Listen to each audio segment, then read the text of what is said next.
কলিয়াবৰৰ হাতীবন্ধাত উদ্ধাৰ হৈছে এটা মৃতদেহ। চাইকেলসহ পুৰুষৰ মৃতদেহটো এটা পুখুৰীত উপঙি থকা অৱস্থাত ৰাইজে প্ৰত্যক্ষ কৰে।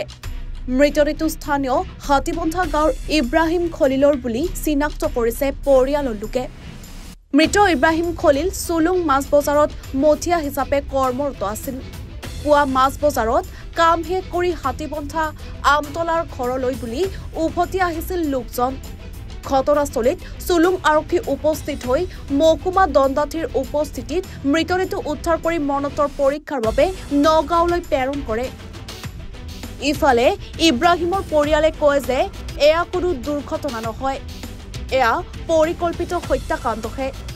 দুদিন পূৰ্বে একেখন গাঁৱৰে হাছেম আলী নামৰ এজন লোকে তেওঁৰ পৰা ধাৰে লোৱা টকা উভতাই নিদিয়াৰ বাবে মৃত ইব্ৰাহিম খলিলক প্ৰাণে মৰাৰ ভাবুকি প্ৰদান কৰাৰ অভিযোগ উত্থাপন কৰিছে ইব্ৰাহিমৰ পৰিয়ালে।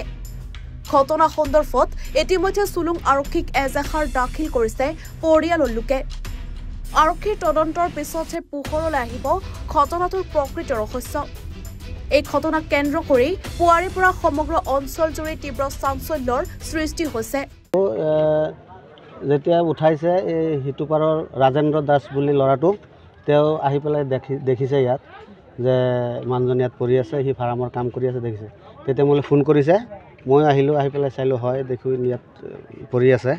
তেওঁ মানে চুলুং বজাৰত, আমাৰো মাছৰ কটা আছে চুলুঙত, চুলুং বজাৰত তেওঁ সদায় মুটিয়াগিৰি কৰে, লেবাৰ কৰে, মাছ উঠায়, মাছৰ কাঠন উঠায়, সদায় যায়। ৰাতিপুৱা 5টা 4টামান বজাত যায়, আকৌ ঘূৰি আহে 9টা 10টা এনেকুৱা টাইমত ঘূৰি আহে, 8:30 10টা এনেকৈ ঘূৰি আহে। তো আহি আজি ৰাতিপুৱা বোলে 6টা বজাত গৈছে, সিহঁতৰ ঘৰৰ মানুহৰ লগত যোগাযোগ কৰি গম পাইছোঁ যে 6টা বজাত গৈছে। আহোঁ থাকোঁতেই মানুহটো দেখা পায়, এনেতে দেখা নাই কোনো কি হৈছে, কিন্তু পানীত পৰি আছে। এই ৰাজেন্দ্ৰ দাসে দেখি পেলাই আমাক কয়, জনায়, তেতিয়া আমি আহি গম পাওঁ যে ইয়াত পৰি আছে। অলপ ধৈৰ্য ধৰক, দিম। একটা ল'ৰাই কামানি কৰে আৰু মতাটো বুঢ়া হৈ গ'ল, সেই ল'ৰাটোৰ চিন্তা কৰি কৰি হেৰি হৈ গ'ল। তো কৈছে নাই মই একশ্যন ল'ম আৰু আগৰ কেছটো যে আছে ল'ৰাটো মৰিলে যে, সেইটো কেছো বোলে সেই বেয়া কৰি দিব, পইচা উঠাব নিদিব মোক, মোৰ ধ্বংস কৰি দিব বোলে চব। কোনে কৈছে? হাছিমে কৈছে। হাছিম কোন হয়? ইয়াতে আমতলা। এটা যিজন আপোনাৰ ইয়াত পানী যে পৰি আছে তেখেত আপোনাৰ কি হয়? মোৰ মতা হয়। নাম কি আছিল? ইব্ৰাহিম খলিল। বয়স কিমান হৈছে? 50 বছৰ। গড় ক'ত ক'লে?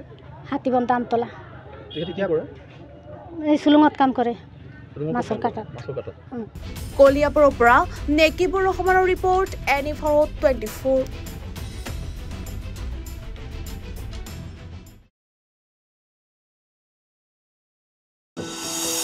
এনি ভাৰত 24ৰ প্ৰথম প্ৰয়াস, জুবিন গাৰ্গৰ গীতৰ প্ৰতিযোগিতা।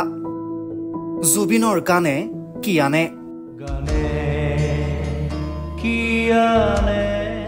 অডিশ্যনৰ বাবে যোগাযোগ কৰক 8638661821 আৰু 8812831556 নম্বৰত।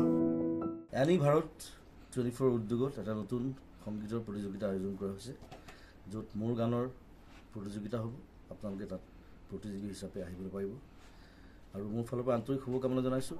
আৰু অনুষ্ঠানটোৰ নাম হৈছে গানে কি আনে। সকলোকে মৰম জনাইছোঁ, সকলোৱে আহক, ইয়াত অংশগ্ৰহণ কৰক। Thank you very much, love you. নমস্কাৰ, মই আপোনালোকৰ পদ্মনাভ বৰদলৈ। এটি খুব সুখবৰ আপোনালোকক দিবলৈ গৈ আছোঁ। জুবিন দাৰ গীতৰ আৰ্হি লৈ, খুব ধুনীয়া ধুনীয়া গীত লৈ এখন খুব বৃহৎ ৰিয়েলিটি শ্ব' হ'বলৈ গৈ আছে এনি ভাৰত 24ত, যাৰ নাম হৈছে জুবিনৰ গানে কি আনে। এই সুন্দৰ সংগীতৰ প্ৰতিযোগিতা আৰম্ভ হ'ব খুব অতি সোনকালে আৰু প্ৰথম অডিশ্যনছ আৰম্ভ হ'ব আই থিংক ধেমাজি। গতিকে সদৌ অসম ভিত্তিত এই সংগীত প্ৰতিযোগিতা আপোনালোকে আহক, জইন কৰক। 5 বছৰ বয়সৰ পৰা একদম আনলিমিটেড এজ বুলি কৈছে, সকলোৱে আহক যিসকলে জুবিন দাৰ গান শুনি ভাল পায়, গাই ভাল পায়। এটি সুন্দৰ প্ৰচেষ্টা, সুন্দৰ প্ৰয়াস, আৰু মোৰ বহু শুভকামনা থাকিল সমূহ এই সুন্দৰ কম্পিটিশ্যনৰ কলাকুশলীলৈকে। Thank U.